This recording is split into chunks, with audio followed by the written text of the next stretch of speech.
Bonjour, je suis Stéphanie Dauphin, formatrice et consultante en collaboration des équipes hybrides.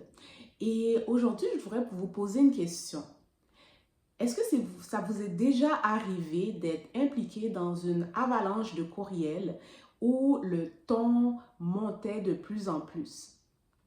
Eh bien, cette situation est survenue il y a un moment. Je collaborais avec une autre organisation et il y avait plusieurs partenaires dans cette organisation. Et il a commencé à avoir une série d'incompréhensions.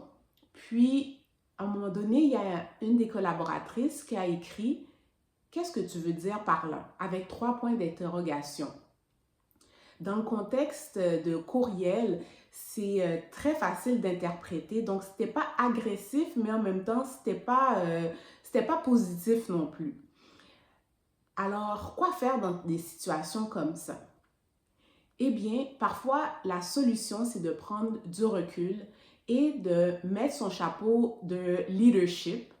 Dans cette situation, ce que j'ai fait, j'ai expliqué mon point encore une fois et j'ai ajouté la simple phrase: pour toute information, toute question supplémentaire, je propose qu'on se fasse un appel. Alors voilà, dans des situations où on tombe dans des avalanches de courriels qui deviennent de moins en moins clairs avec le temps, la meilleure solution, une des meilleures solutions est vraiment de prendre un pas de recul et de planifier un moment pour se rencontrer, pour parler.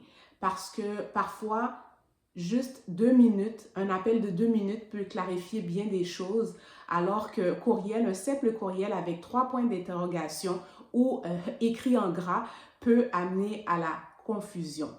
Alors, je vous invite, si ces stratégies vous ont été utiles, je vous invite à vous inscrire à ma chaîne YouTube et à télécharger le guide gratuit, la liste de vérification pour des équipes hybrides en santé. Et vous, comment vous gérez les avalanches de courriels? Laissez-moi un commentaire.